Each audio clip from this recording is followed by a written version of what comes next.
Okay, we are about to get started. All right. Let's make sure that's right.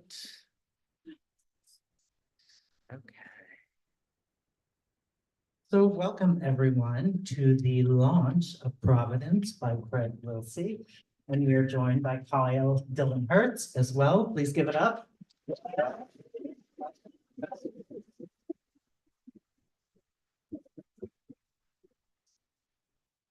My name is Greg Newton. I am the co-founder of the Bureau of General Services Queer Division, which is the bookstore that you are in right now. We are being helped tonight by Sylvia and by Josie, our two volunteers. The Bureau is an all-volunteer queer bookstore. Our regular hours are Wednesdays through Sundays from 1 to 7 p.m. And then we stay open later when we have events such as this. We are, as an all-volunteer organization, in the habit of begging for money. So I'm going to pass a bag around with cash in there, so if you need some change. But we always say, give what you can, if you can. And if you'd rather support us by buying books, that makes a lot of sense. That's a good thing to do. But I'll pass this around. There's also a QR code for the Venmo.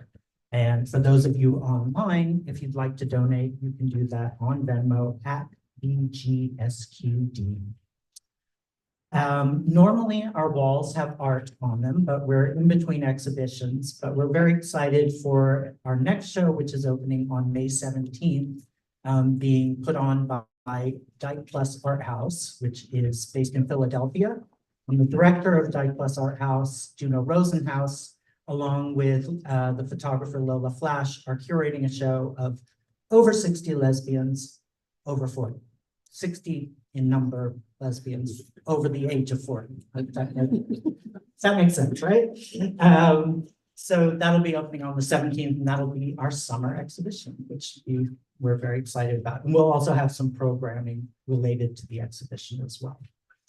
So if you're not already on our email list and you would like to be, you should sign up in the back of the room, or you can do that on our website, bgsqd.com. So before I introduce Craig and Kyle, I wanted to read a land acknowledgement and a call for a ceasefire in Gaza. So the Bureau acknowledges that our organization operates on the unceded land of the Munsee Lenape. We encourage you to join the Bureau in signing up to make a monthly donation to the American Indian Community Houses Mannahatta Fund. The Mannahatta Fund, according to its website, is an invitation to all settlers and non-native people who wish to acknowledge the legacy of theft and genocide that comprise the history of New York City and the United States. And you can find out more at mannahattafund.org. We also want to recognize that today, May 8th, is the 215th day of Israel's genocidal campaign against the Palestinian people, funded by our tax dollars and enabled by our government's unwavering support. We hope that you will join us in calling for an immediate permanent ceasefire, an end to the siege, and an end to the occupation in order to stop the collective punishment of Palestinians and to ensure the swift delivery of desperately needed food, water, medicine, fuel, and humanitarian aid to the people of Gaza. So Craig Willse was a 2021 Lambda Literary Fellow. He received his PhD in sociology from the CUNY Graduate Center. He has written for Joyland, Fence, and Had, among others. Providence is his first novel.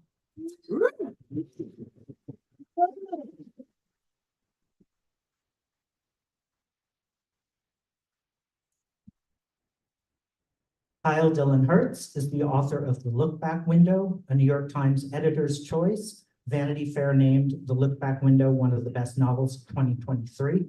His work can be found in Esquire, Freeman's, Time, and elsewhere. He received his MFA from NYU and a residency from Yaddo. He teaches at the New School. Please give them a warm welcome.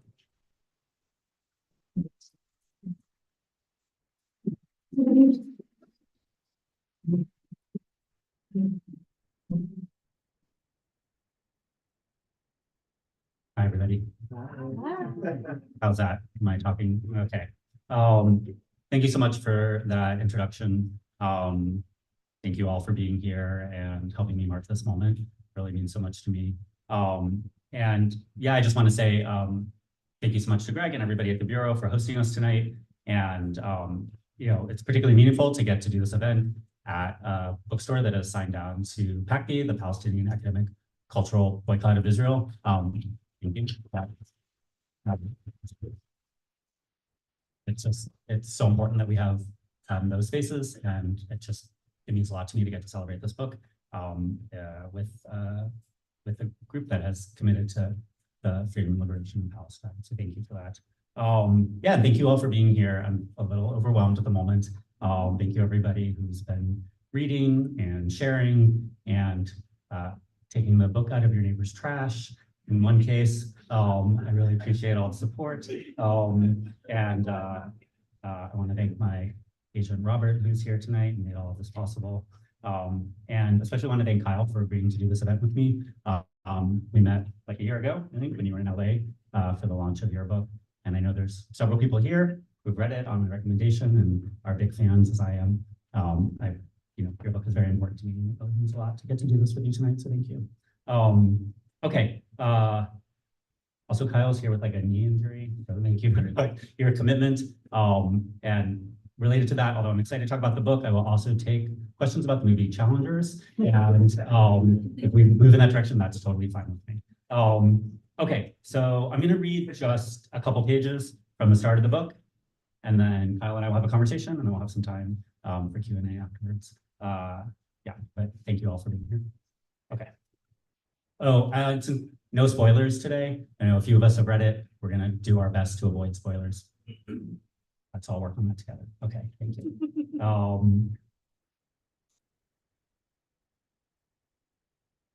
Before I completely destroyed my life, I taught English at Sawyer College in Ohio.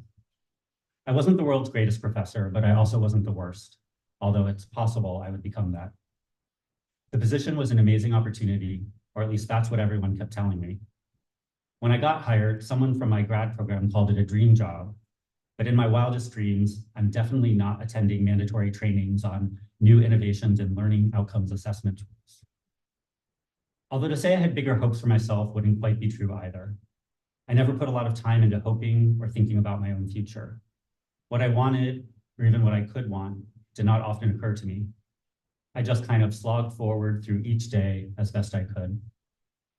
Of course, I was relieved when I got the job. After 8 years in a PhD program, a 2-year postdoc, and an increasingly desperate year of adjuncting, a sign of my desperation, I bought an LSAT study guide. I was panicking it might never happen. And then it did. The school was founded in 1850 in the town of Sawyer, smack in the middle of Ohio, by a bunch of Lutherans from Pennsylvania. Despite its location, or I guess because of it, the small school flourished, attracting the sons and later, begrudgingly, daughters of wealthy families who hoped the pastoral setting would inspire a seriousness of purpose. Some things had changed since then, like you no longer had to be white to attend. And the school was now secular, though a kind of Lutheran stinginess lived on in its motto, Vita Studi, a life of study. But lots of things had not changed. Like many small liberal arts colleges, Sawyer turned inward, shunning the locals and hiding behind its towering gray-green stone walls. In any given year, there were more first-year students from the Upper East Side than all of Ohio.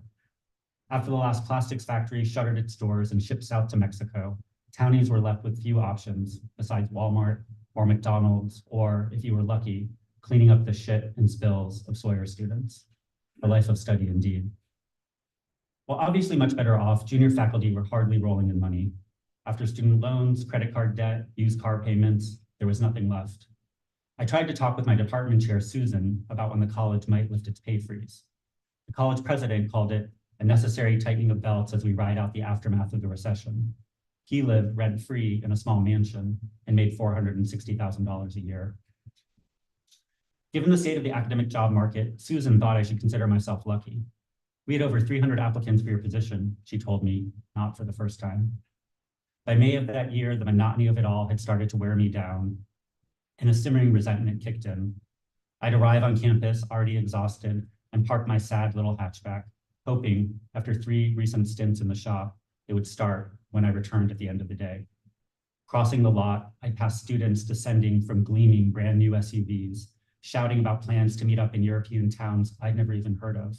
And I would think to myself, how did I end up here? That summer, I stayed in Sawyer, supposedly to work on my book. I tormented myself through all of June, staring daily at the same blank Word document.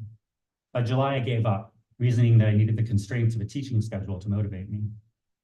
My first day back for the fall semester, I swore to God the hallways had shrunk, claustrophobic tunnels closing in around me, ricocheting with the hyped up thrum of students as they reunited in boisterous, showy hugs. White teeth, fresh skin, clear eyes, shining with anticipation of all the good things coming their way. I sneaked along, hurrying past them, head down. Is this really my life? Is this everything? And then I met Tyler.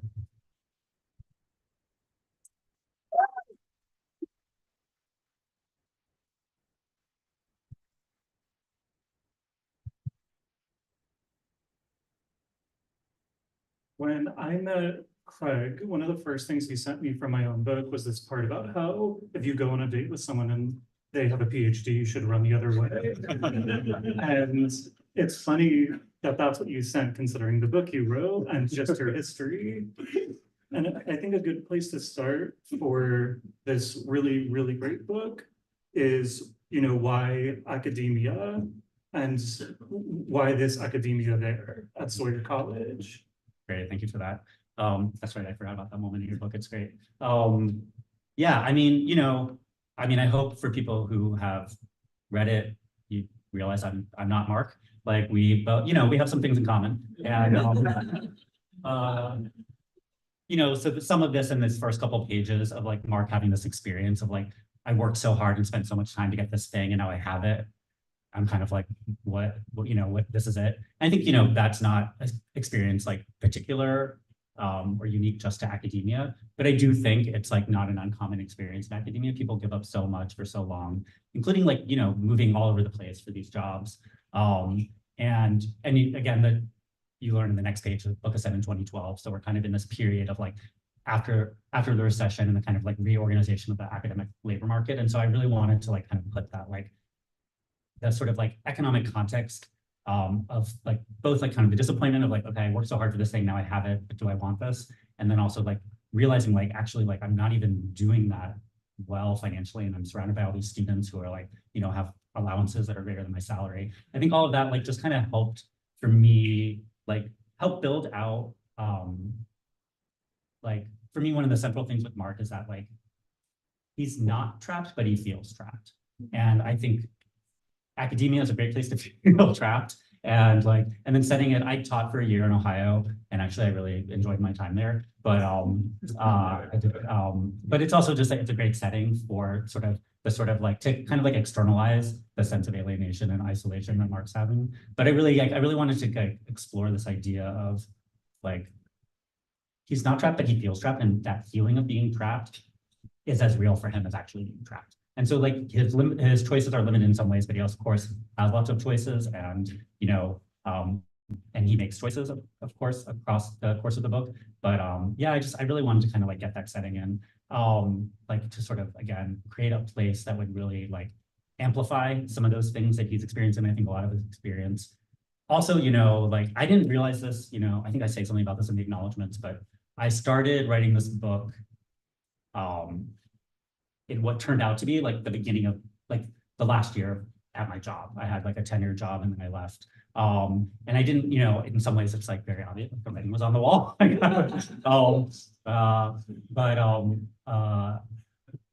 So, there was like this period, I don't know if people have said this like quit lit thing where people are like quitting academic jobs and writing little essays about it. And it was like, it took somebody else to point that out to me. They're like, oh, this is like your quit lit. And it's like, this thing, which is also one of the themes of the books, that like the thing that's so obvious to everybody else about you is not obvious to you. But that like, yeah, I was getting ready to leave and I was kind of like getting to like expunge my like, all my sort of like tormented feelings about this career path.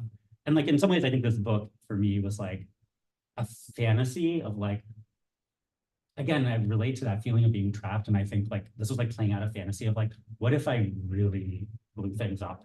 to like get out of a circumstance that I don't want to be in. And I think that's like one way of understanding what he does in this book. It's like he's so desperate for something that he feels like he can't control, that he kind of like blows things up. And like I would, I wouldn't make those choices, but it's kind of fun to get to see like what would that look like if you just really went into this. Yeah.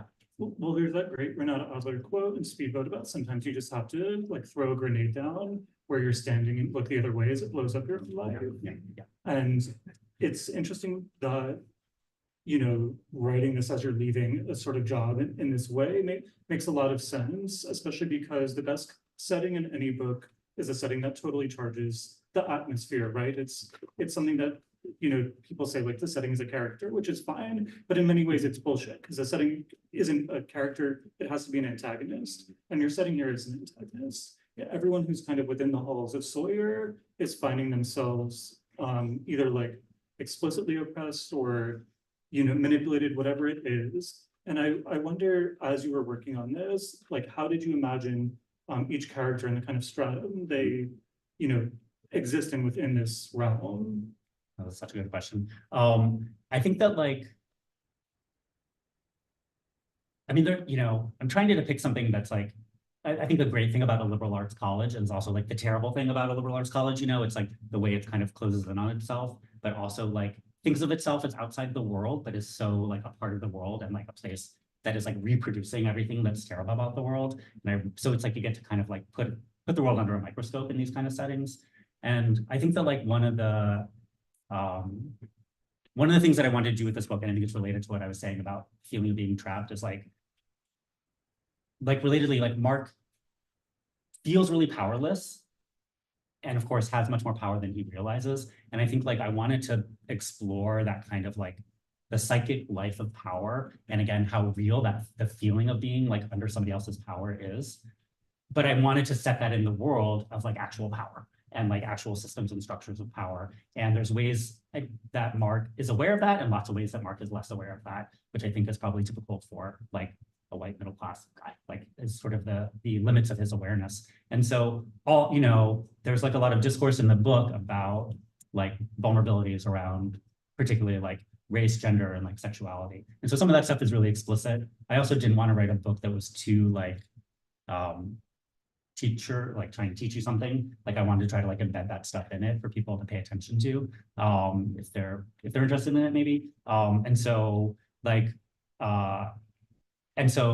some of those different vulnerabilities that are very real in that kind of setting, do come into play into the story. I think all the characters are also, I think two other things related to that, like they're all also negotiating the same thing as Mark, which is like, he's hanging out, as happens in these jobs. There's like kind of a crew of junior faculty who he is like in this kind of group with. And they're all kind of figuring the same thing out of like, how do I be in this job, in this setting, and kind of like make a life that works. And they're all also trying to figure out how they relate to like the institution and the demands of the institution. And some of them are like all in, some of them are like doing what they're supposed to, but also aware that it's like, there's no guarantees in this. And then I think Mark ultimately is kind of like, he wants to withdraw from it, like he doesn't want to be there. I also think like the kind of like friendships that get forged in that setting, I wanted to depict, because that was a very real part of my job. When I was teaching in Ohio, it's like we were thrown into this kind of weird place together, me and a bunch of people who'd never met before. And, that's a great, it's a great place for conflict, but it's also a great place for connection. And I wanted to try to show that too, the kinds of connections that are possible there and that Mark sometimes lets himself have and sometimes denies himself. I think like there are better options there. And I think I was trying to show that in some of the way people who are also vulnerable in this system of power are also trying to figure out how to make a life that works. And that's like more satisfying. Well, and do you even think that, because the book is pessimistic toward academia in our like contemporary age or in the age of the book in 2012, but there's a part in the novel where they go to this older couple's house who like had been in academia for a while in a different time. And they have this sort of beautiful life, a Revolutionary Road-esque kind of way of being in the world. And so part of the kind of, implicit argument here is that academia had great possibility and now what exists doesn't. So as you just said, you wanted to talk about like the kind of different relationships that can be forged that you also have it set within those parameters. So I guess my question is, like, how real can those relationships be when the structures that are superimposed on top of them are kind of forcing them to relate in these ways and compete in these ways? That's such a great question. I think there's like a lot of people in the room too that would have something to say about this. Maybe in the Q&A. Yeah, so what Kyle's referencing is this like scene where it's like this like the kind of famous anthro couple on campus hosts this like annual party, and they have this house that has like many rooms and like evidence of all their travels, and like that again, that for me was like a very this for me it was one of the real disconnects, not so much of that job in Ohio but my next job, which is then the job that I left, where like junior faculty were having kind of a totally different reality than people who had been at the school for decades, who came in when the pay relative to what things cost was really different. They all had houses they had bought, like, and while getting tenure, and junior faculty like me were all like kind of really struggling. And there was also that kind of lack of awareness, like within the institution, of like stratification, just in terms of like generations of academics. And I think that like, and there's kind of like a real denial of that. I mean, this, again, this book is not autobiography, but certainly there are things that are real in here. And like that, I mean, my department chair used to hold over my head all the time, like that 300 people applied for this position. And it was kind of like anything I was dissatisfied with, 300 people. And, you're just being constantly reminded of your expendability. And I think that that's like also something that like the characters are like wrestling with. It's like the sort of like, they are actually lucky that they got this job. And I think that's part of like the crisis of the book is like, what is it when you look at your life and you're so unhappy? And like, you also know that like, you're lucky this worked for you. But yeah, I think, the sort of the class situation of faculty has changed so much over the last like 2 decades. And, I mean, it's just like, if, we had any illusions about what, universities are, So, the last couple of weeks have confirmed like what we really knew, which is, they're like real estate companies that invest their, winnings in arms manufacturing. That's what they are. And they like happen to maybe offer some classes. And I think, like Mark is like a less like, the last thing I'll say, like, I think one of the things that makes me different than Mark is like, I'm so lucky that like I was like adopted by like 4th-year lesbians my first year of college, and it like changed my whole life. Like it changed my whole life. It opened me up to like a whole world of politics. And I think like that's missing for Mark. He's sort of, and so, again, he's not going to make the same sort of like, he won't phrase things the way I might hear, but I think he has a sense of those things, but he doesn't quite know what to do with that sense of those things. And so he kind of turns inward. And it's that turn, you mentioned many people here who like may have something to say about academia, but part of the great power of a novel is it gives you this space to like really let your own consciousness run wild, where even if there are like smarter, more accomplished people in the room, nothing matters when it comes to your book, because it's where you're actually able to say, okay, well, this is what you think, but this is really what the consciousness of Mark thinks, but then also you as the author think. So like, is there anything in your book that you kind of were writing into it about this kind of college or this kind of institution that you thought what was unique to your own mindset, or maybe unique to your own experience, even if the book is not him and all of that? It's like, you are not Mark, Mark is not you. Do you know what I'm saying? Yeah. I don't know if you have something, I mean, do you have something in mind around that, or like? It's just an open question. Yeah. I mean, I think that like, how do I want to answer this question? I mean, Mark is also at this like kind of particular, there's like, as that chapter continues, he's teaching a class, and he has this moment in the class where he's sort of like, remembering like how much that he's 15 years older than everybody else in the room, and that they've grown up in a different world than him. And I think that was like, I think like, there's also something about, I think one of the reasons like the Friedmans, I think that's the name of that couple, the anthro couple. Yeah, the Friedmans. Like part of also why they're having a different experience, like is like, I think like academic jobs and the sort of structure of that job was designed for like a man to get a job and then to like drag his wife wherever, who would then like do all the work of like making life possible there. I mean, there are a couple, so it can be different for them, but I think there's also something for like queer, and I see this with like many of my friends in this room who kind of navigated this world with me. Like there's something also different for queer people, I think for people of color, being asked to do these jobs and the kind of things that we're asked to like put up for those jobs. And so I wanted to like bring some of that in. And I think like Mark, you know, he's wrestling with like also the differences between him and like the younger generation of queer people and their relationship to being queer. So that's happening for him at the same time that he's also experiencing, you know, like I think like what it means to be a queer person in this like small town in the middle of Ohio on this campus you know, also does just like limit his kind of options. And so I think there was like something about that that I wanted to bring into it as well. And then that's a whole other piece of the book for me is like kind of thinking about queerness and representation of queerness and all that kind of stuff. And I guess on the flip side of like the critique is there's these, you know, beautiful moments of connection between Mark as he teaches and Tyler the student, which is in the first few pages of the book, this kind of argument about perception where Tyler speaks this kind of beautiful idea of cutting off the infinite jest white guy talker, who seems to somehow be, you know, be able to bring everything back to infinite jest, much to the dismay of like everything. So you have these beautiful moments. You have this kind of like this case for not just like teaching, but this case for art, this case for the studying of ideas and novels and beauty. So how did you approach kind of both of these things? Like, you know, the critique, but then also the parts that you obviously find, you know, sacred to some degree. Yeah, that's such a nice question. Yeah, I think that like, thank you for saying all that. I mean, I do think like that classroom scene is really important to me because it does show like Mark gets to like inhabit himself more fully there. You know, and there's a charge for him with Tyler that I think is like is in there, but it's not only that. I think we get some of this too, like when he does.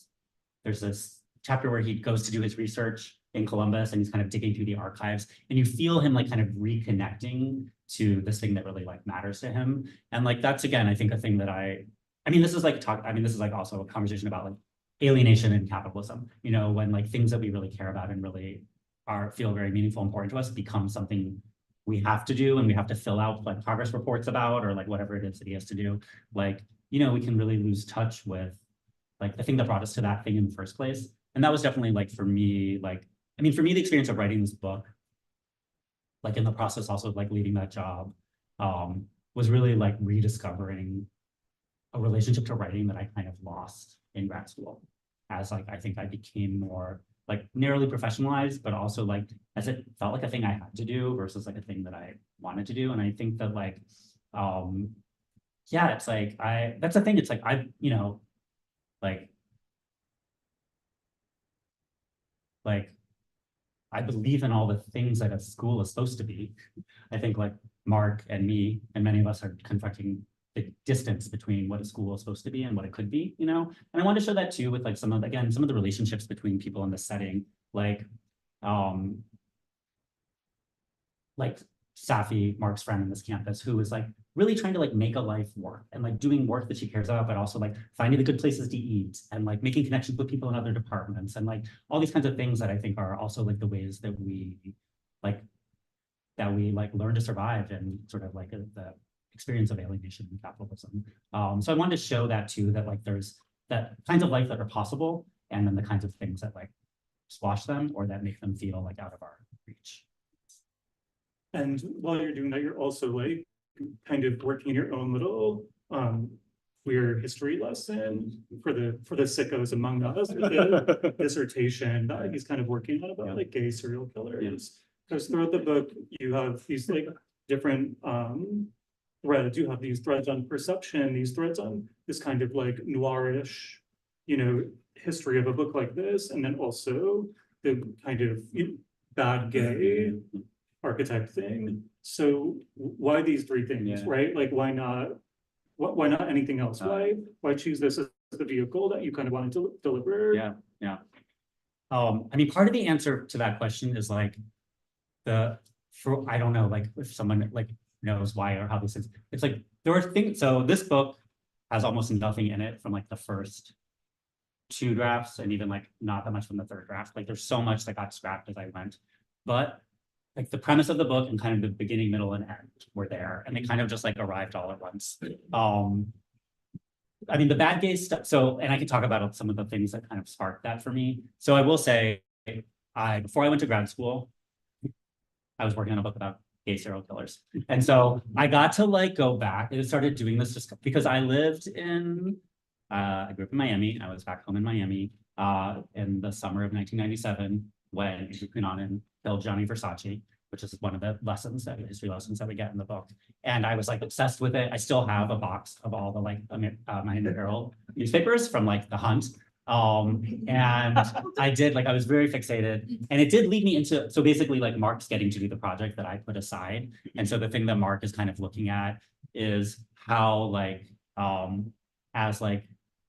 as discourses about like queerness change, then accounts or explanations of gay crime or gay murder change as well in relationship to those two things. And so the little lesson there is about like Andrew Cunanan, who was like so much of the popular account at the time of that of his case was like there was this completely fabricated theory that he discovered he had HIV, and so he went on this killing rampage.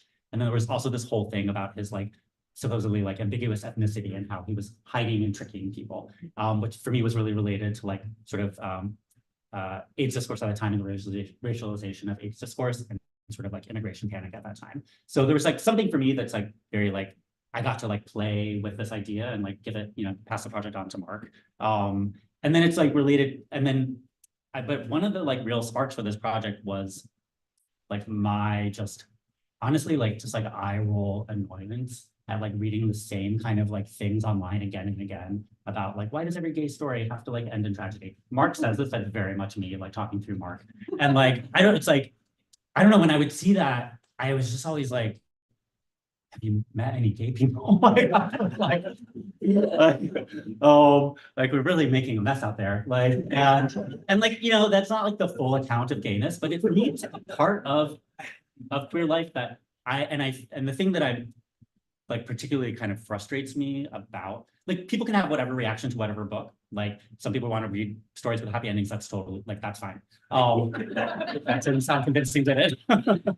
But like, the thing that I'm frustrated with, and then I got to like sort of give some of that frustration to Mark, is like a moral discourse about it, as if you're like a good person if you like a happy story, or that you desire that kind of story. And so it's really about like what kind of desires we have around queer stories and queer representation. And so that really was like a spark for this book. And like, I really was having a thought similar to what Mark says, where it's just like, I was so mad about that idea and wanted to like spend my time with like the worst gays possible. And there's some things I've heard, I think we chat. Like, yeah, I really wanted to like, I just don't believe in that. I mean, I think that like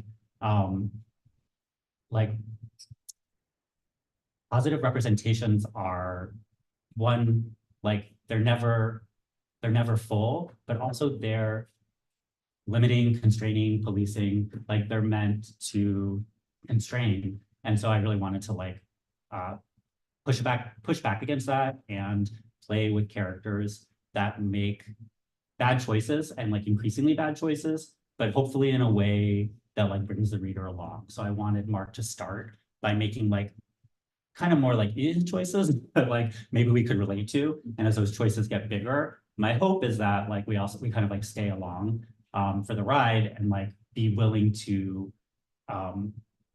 like identify in some way with those choices, which doesn't mean we have to like agree with them. But I think to just like dismiss them, or to dismiss a story that dwells in like the bad side of being gay or like the tragic side, I just seems like I mean, for me as a reader, I want to read those things. I want to read things that upset me. And I also just think like we need literature that lets us play with those things. And when we like shut down, like, I don't know, I'm really interested in like, why does it feel good to read stories about people doing terrible things? Like, why does it feel compelling to like indulge in other people's suffering? Like, those are real human feelings. I have them. And so I wanted to like get to play with those. And part of playing with them in this book too has to do a lot with like the structure, because when you think of just like the pleasure you get from, you know, whether it's sex or dating or reading or like spending a lot of time with like really sick people on the internet, whatever it is, you've chosen one of the most popular forms, right? The crime novel, which has such a long history, which has often been used as a way to kind of insert in other things that of the times that just like weren't allowed. Like when you think of like Patricia Highsmith's Carol and the way that the crime novel has really like put a lot of queer people in literature, queer people in the hands of readers who may not have otherwise read them. So what started your obsession with that? Like what was the thing that was like, okay, it's going to be a crime novel. It's going to kind of take some notes from mid-century American crime. How did you get there? Yeah, thanks. That's nice. I mean, so like one of the other kind of like impulses behind this book, I mean, a central thing to this story is like Mark's experience of obsession and fixation with Tyler. And one of the things I'm trying to explore in the book is like the ways like our own, like the consequences of our projections and like the inability of Mark, not only to not actually see Tyler past his projections, but to see himself and to really like track what he's doing because he's so caught up in these projections. And so like in some ways, I like wanted to see like what happens if you take that and like turn it up really high and see it all the way through. And so like that takes us kind of into the territory, I think, of like a crime novel, right? Like to really think about like the mounting consequences of Mark's like inability to extricate himself from like this fixation that really comes out of like loneliness and isolation, but also that like, he's responsible for. He's like, let me say this, like there's something he's wanting so bad and he won't like it's like I think like he knows what he's doing to a certain extent and like won't stop himself. And for me, that's like an interesting like impulse. I think that like the sort of like veering into the crime novel stuff, it's interesting. Like for me, when I first started, one of the like a good piece of advice that I got when I first started working on this book was don't write the kind of book you think you should write the book you would want to read. And that was really helpful for me, especially coming out of like academia, to sort of like get out of my head of like, I need to like prove I'm a good writer, I'm smart, or, I've like tried that and it didn't work that well for me. So I'm like switching tacks. But, I'm a reader, I love to read. And I really thought about that and like what's satisfying for me as a reader. And I read kind of broadly, and I don't actually read that much that fits into crime fiction, but a lot of things that I like that novels do, I think like good crime fiction does well. Like, so like Tana French is like a huge influence for me, and the ways that she kind of builds momentum across her stories, but also like, I don't know, I have other Tana French fans in here, but like she has like a commitment, kind of like a commitment to like the sort of existential crisis in which like at the end of Tana French's books, I don't think this is a spoiler, it's like, the crime is solved, but like nothing's better. And actually often things are worse. And often like the person like, and she writes detective stories, it's different than mine, but like often like the detective has ruined their own life in pursuit of truth. And that to me is like a very compelling idea. And so it was like, so I kind of started, oh, that wasn't supposed to be a joke. We'll think about that later. So I, in some ways I came through it sideways, and like sort of started putting a book together that did some things that that was trying to do some things that I liked. And some of those actually kind of organize themselves around like some genre. I'm also like, I was extremely naive when I went into writing this book, which I'm grateful for. I didn't really understand, I don't like this, like questions of genre in some ways, like in terms of like, not just like readers and writers, but like the industry of publishing. And I'm glad for that because I got to like just kind of write a book that was like, again, a book I would want to read, I think. And then as I got deeper into it and realized I was like in that territory of the crime novel, then it meant I got to like play with it like more intentionally. But again, that was like many years of like drafts into this book. And then I got to really think about, again, inspired by Tana French in some ways, like what's like a crime novel that refuses resolution and that refuses to put things back together, and that dwells instead in kind of like the damage and like, and so that version of this genre was like very compelling for me, yeah, I tried to like I think work with that as I understood better what I was doing, which took a long time. Another thing that crime novels do that I I always look for in work, like, I like things that risk bad taste. Mhm. Like, because I think we live in such a world of like the golden age of everything, where somehow like every show is the best show ever and every movie is the best movie ever. But it all. You see that tweet once where that was like, you can't all be New York Times bestsellers.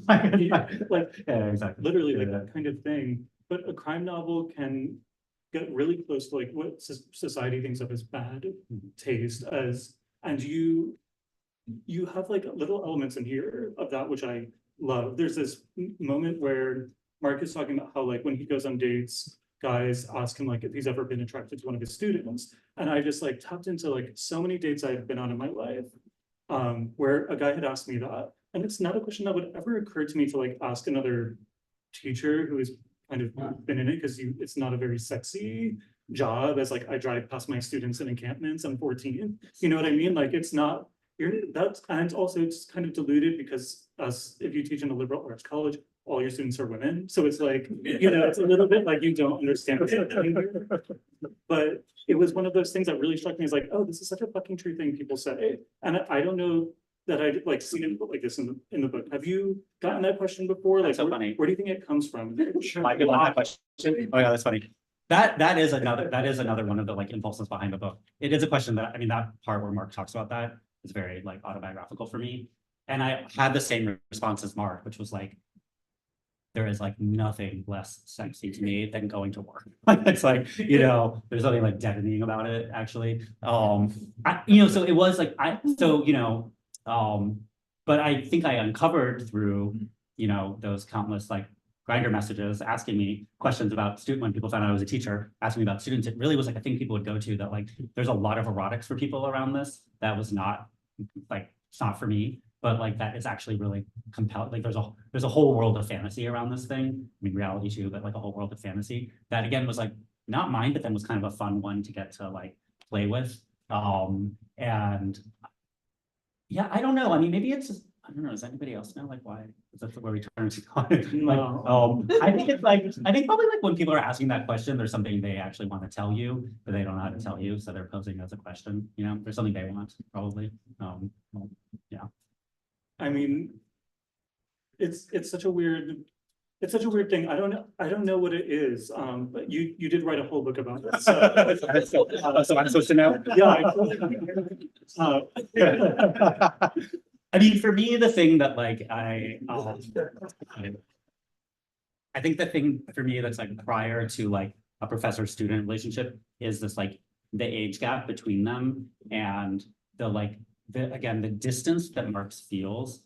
Like he feels like, and he's not wrong that in some ways like the whole world has changed in 15 years. And one of the things that's very like both like Tyler to him seems to be someone who's like fully self-possessed. And I think for Mark feels so insecure in his own skin. And I think he's both very drawn to and threatened by the way that Tyler feels like maybe just like comfortable, like being himself and being in the world. And like, there was something in that I relate to. And the kind of like feeling of like, wow, that like people who are 20 today are living in so many different ways, but in like around kind of queerness and like publicness around queerness and access to queer people and information about being queer. Like they're really living in a totally different world than the world that I grew up in. And like, I'm like happy for them. But you know, I'm also like a little threatened and jealous. And you know, maybe there's some loss too there. Like maybe like some of like, we've lost some of our like underworldness that like I'm also craving. And maybe this book is trying to dwell on some of that. Trying to like resuscitate some of it. I hadn't really thought of before. So thank you for the question. Yeah. Well, it's one of the things I kept returning to in the book is just like what is it about that desire? I mean, when I went to grad school, I was like making a new friend. I was like, and this was at NYU, and I was like, oh, you know, who are you? Why are you here? She's like, oh, I just came from Princeton, all this thing. And then later, someone turns to me and goes, oh, yeah, she's married to the professor. And she had been his undergraduate student at Princeton. And it was this whole thing where I'm saying to myself, like, what world does this exist in? Maybe it's a straight, I mean, kind of thing, because they, well, yeah, I mean, sorry, I didn't mean to cut you off. Yeah, I mean, and you know, there's some explicit discourse about this in the book about like kind of who can get away with what, you know, And that did feel really real to me. I mean, one of the things, this is on YouTube, but I think it might help. So I hadn't really thought about this until I started doing these like conversations about the book. Maybe we'll like turn to the audience after this.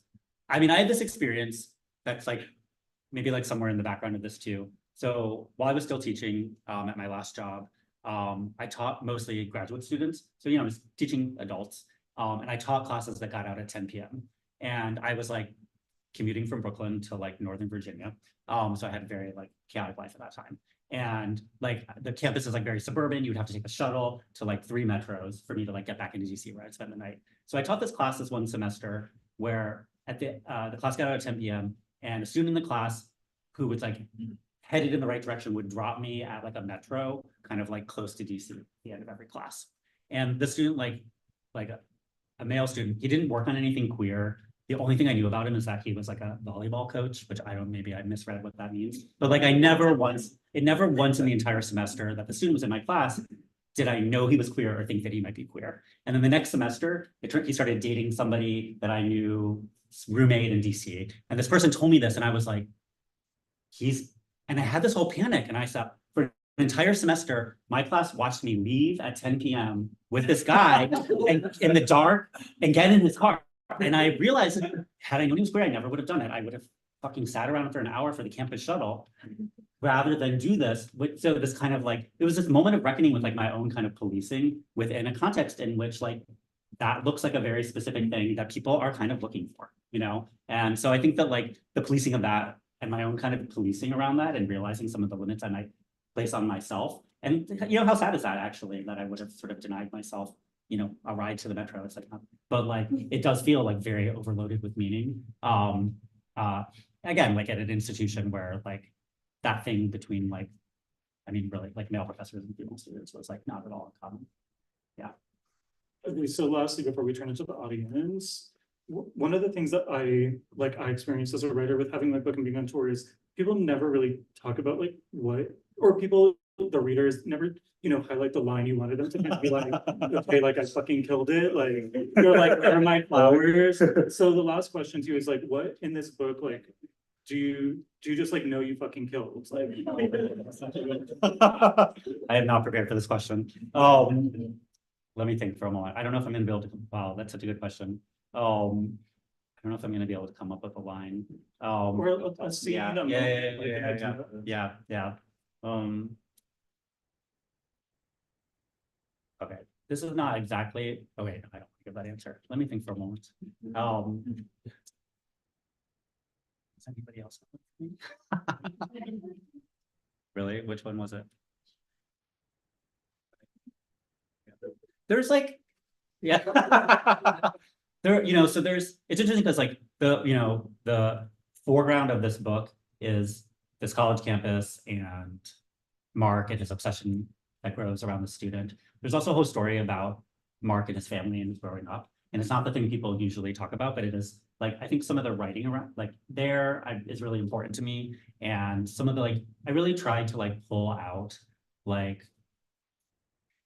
yeah, the subtleties of, kind of just like the way that like Mark is in this enclosed campus. Of course, before that, you're like in an enclosed family unit, many of us, and sort of like thinking about those dynamics and thinking about his relationship both to like the past of those and the present of those.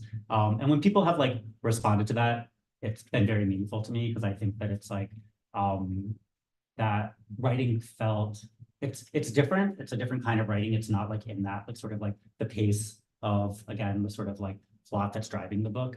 But it was really important to me and it was kind of hard to work on to figure out how to do that in a way that felt like true to the story and embedded in the story, not kind of like tacked on. Some of it's occurring in the past and some in the present. So I think I'm proud of that. Also, honestly, like I wrote a just like I put, can I just say the book? Like, like this was so hard. Somebody asked me though, somebody asked me at the first event. I did the event with my friend Rosie Stockton, who's an amazing poet. And they said this thing to me in the Q&A or in the conversation about like, they were like, as a poet, like a novel is so mysterious, like, and then we talked about some process stuff. And after that conversation, I was thinking about it. And honestly, like a novel is as mysterious to me today as it was before I wrote this. Like, I do not understand how people do this although I did it. Like, it's so wild. It's so much work.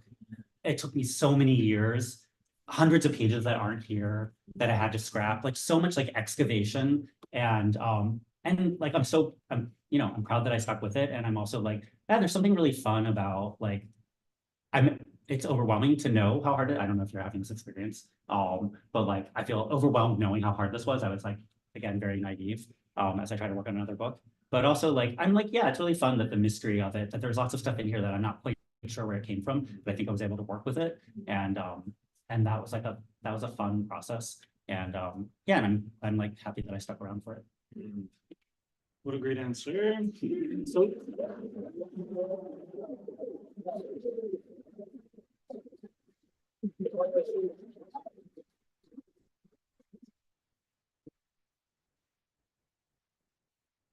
Okay, Q&A time. Who has questions? And he wants no spoilers. So you can talk about the first 70 pages of the book. That's about right.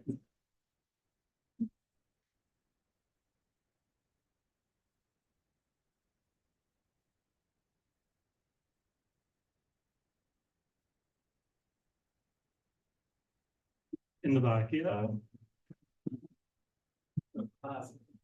Exactly right. But yeah, kind of thanks for being here. It's really fun too. So my question is about like things that I was thinking of regarding like alienation and loneliness, belonging, like questioning or we do no spoilers. So it seems like Mark is so lonely. It seems like he wants to belong to somebody and have somebody belong to him. And so like in this kind of journey of meeting Tyler, like once they pass the point of no return in which they're kind of faded or belong to each other forever. It's kind of at that moment and it's like immediately asking that like Mark's relationship to his mom is, and where once there was a lot of empathy, like there's now breaks. At the end, there's like this kind of rectification of Mark's knowledge about stand, and like, particularly like somebody that had and so there's like to me it was kind of like the belonging enabled like a type of reckoning in this context where it seemed pretty hopeless. So like I'm just kind of like curious like how you think of that, like if that makes sense. Like kind of like your process of writing about that particular. Thank you. That was all really beautifully said. Thanks. Yeah,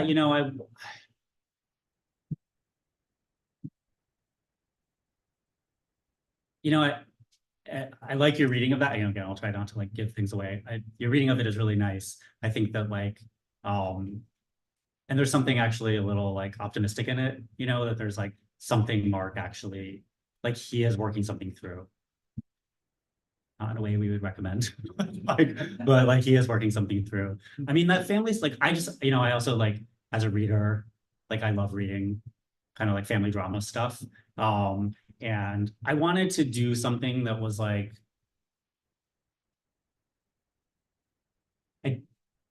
I also as a reader, I'm not that satisfied when there's too pat, like kind of like direct one-to-one correspondence between like this one experience that explains everything. And I hope I didn't write a book that feels that way. I wanted to like write a book that felt like there's like a web of experiences and there's a person who has like some skills and is lacking some other to like kind of navigate those experiences as he moves like into the world.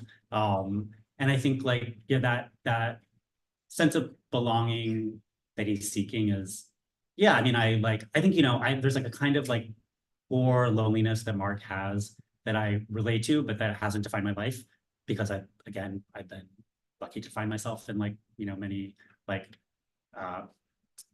really like beautiful, sustaining communities, that I think if only like, I'm just like, Mark, just like sign up to sponsor the student organization on campus, you'll be fine. Like you just need somewhere to like, you're right, to belong.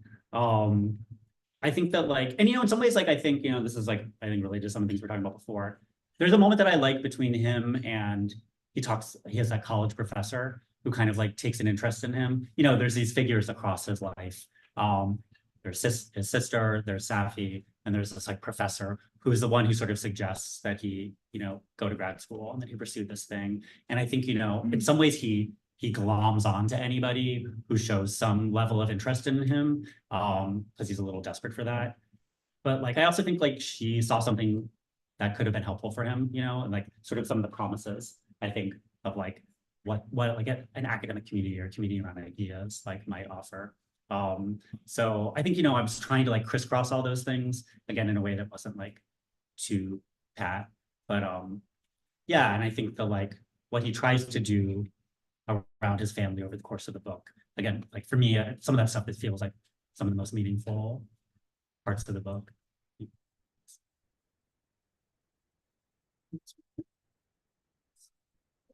Earlier in Q&A, this book is set in 2012, which obviously, as we talked about before, young people, queer people are living in a world much different now than the one that Mark grew up in.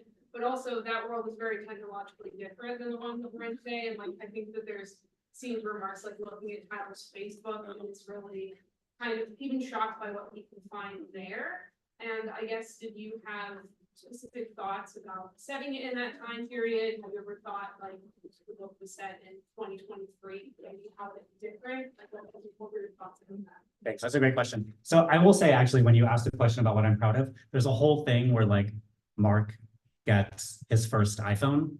He has like a flip phone, he gets an iPhone. And actually, I did all this, like which iPhone was out and what apps were available, and what did it look like? And then like, what would it be like? I did so much research. It ended up being, and there was, when I first, in an earlier draft of the book, that was necessary because this moment had to happen where he couldn't be on a computer, but then later events changed and he could have just been on a computer. But anyway, I'd done so much work to get this like iPhone thing down that I like was like, this is going in. But actually really, I liked it, thinking about like, what would it be like to like touch a smartphone for the first time and like interact with a flat screen versus like pushing buttons. So it was kind of fun for me to get to play with that. And yeah, I think that like, it's like, he has that moment earlier. It's like in that first chapter, so one of the texts this book is like in communication with is the talented Mr. Ripley, and like he's teaching this book in his class, and he's thinking about his own experience of seeing it when he was young and like being so like turned on and like then freaked out about being turned on, and then he has this moment of thinking about like how much the kids in the class have seen like on the computer before,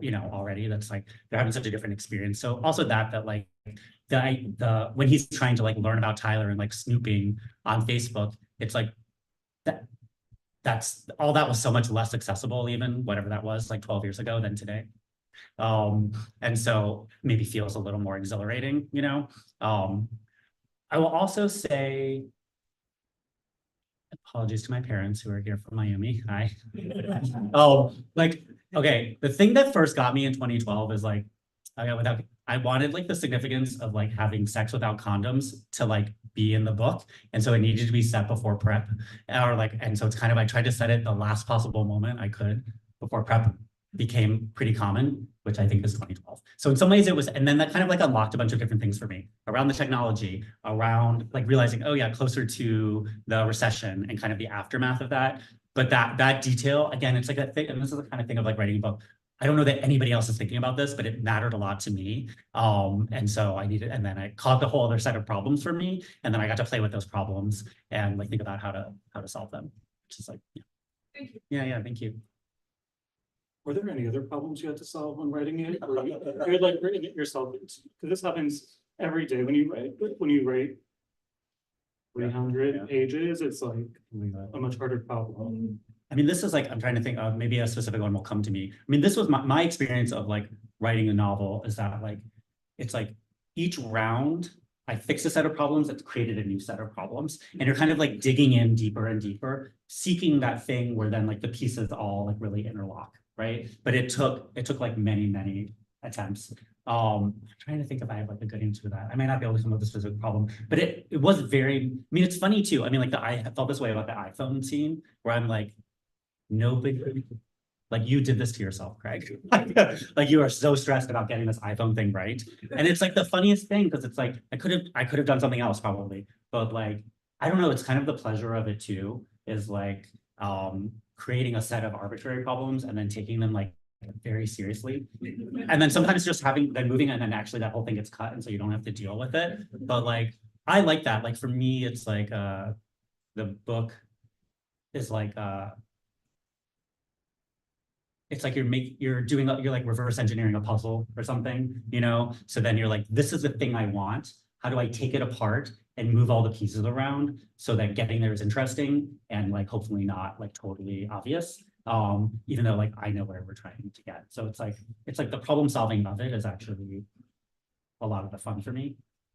Because you have like the problem solving in that way, which is like making sure it looks like a world, it acts like a world, it talks like a world. Then you have this other major issue, which is it has to be profound.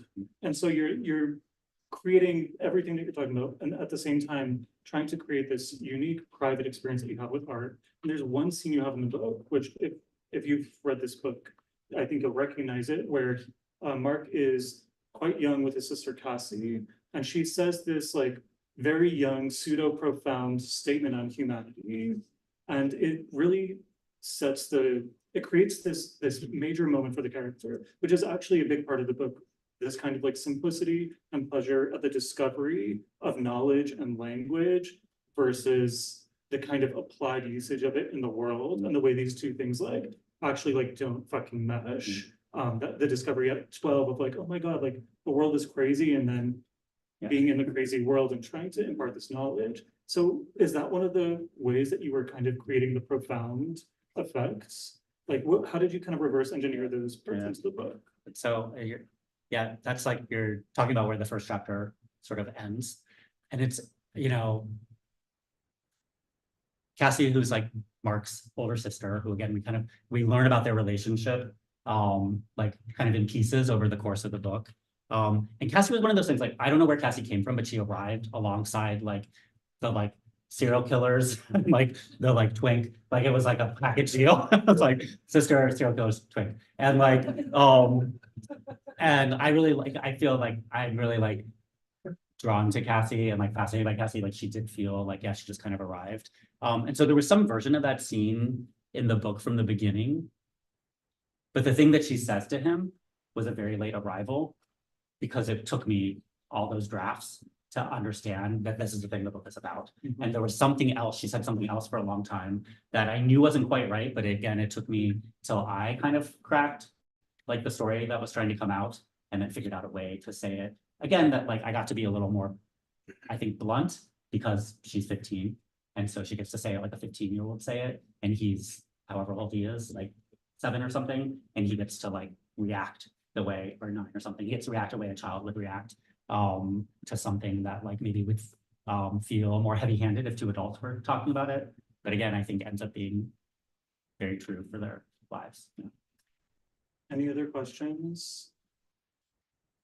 First of all, congratulations, Craig. I'm so happy for you. And this has been so pleasurable to listen to. You just were like the perfect matchup for this. So I'm really happy to have heard you talk so much about the book. It's just wonderful.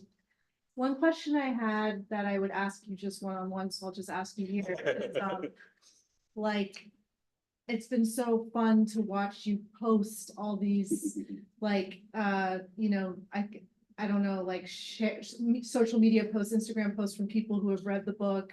It seems like a lot of like younger gays reading the book, and that seems like very unique to this moment in publishing a book. And I just wondered, like, has there been anything surprising, or what has come from that? Because it seems really nice. Thank you for that question. Lana is somebody who worked with me through like early drafts of this book and like really made it all possible. Thank you for being here. Yeah. And also like someone, you know, I think a lot about, I will answer your question, but you also like told me something earlier that I think relates to like what Kyle was just asking. Like when I was kind of struggling over like some of the things, like what needed to be explicit, what could be more subtle. And you said this thing that was so helpful, which you said, a novel can hold a lot. And I really thought about, you don't even remember saying it, it like changed my life and you don't even know you said it. Yeah, that's not how the world works. Yeah. And And it was really helpful for me, you know, to like, because again, I didn't want this to be, I spent so much of my life writing things that are trying to convince people of something.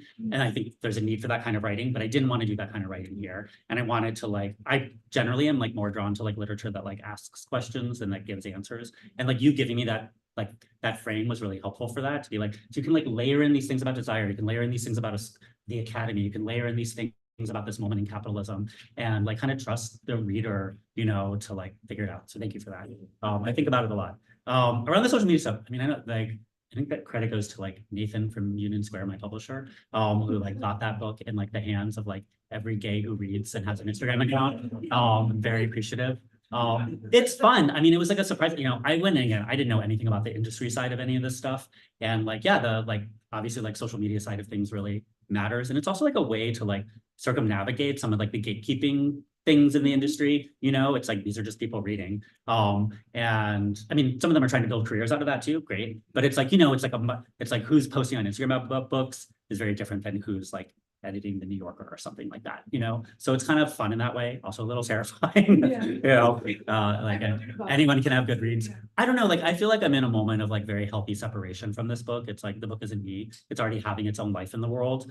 I mean, I made those kind of jokes putting it, it's like my teenage son is like out causing trouble. And like, it feels real to me. Like, I don't feel like a judgment of the book is a judgment of me, and I'm happy to be at that place. And so it's just been so fun. Like, I get these like hilarious like DMs from people. You know, people are posting and sometimes I'm reposting, we're engaging. And I got this text from this woman who's just like, the message was like, I'm really worried about Mark. It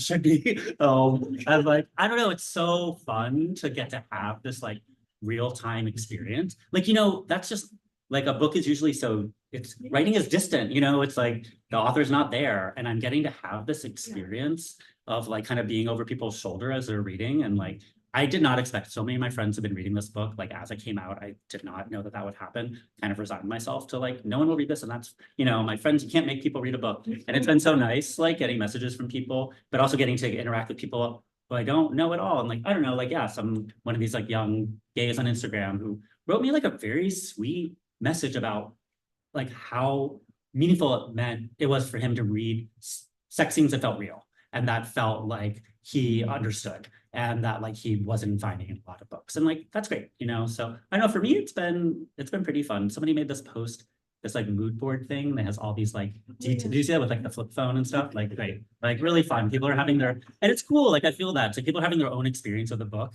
And I'm happy. It's wonderful that people are reading, and it's kind of fun for me to get like, I mean, it's kind of related to the Facebook question from earlier. I'm getting to see some of that, and I wouldn't have been able to do that in another era. Yeah. And like, there's something really fun about that, actually. Yeah, thanks. I think we've been like, Okay, so first off, buy those fucking books up there. This is only half the battle. This book is amazing. Please buy these books to support this bookstore and to support Craig. You too. So thank you so much, Craig, for having me. This is such a great book, and this is like a fucking stellar crowd. oh, I want to take a Like, picture. yeah, this is bragging kind of post. Thank you.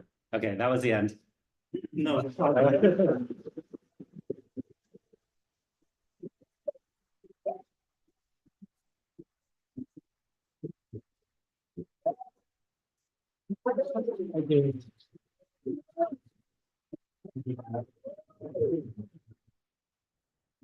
I think there's books do you want to say something? Greg? I was just gonna say that Yeah. Greg will be signing books. Oh, here. At this table. Okay. And there are plenty of books back there. All right. So Thank you so much. that's it. Thanks, folks. Thanks, everyone online.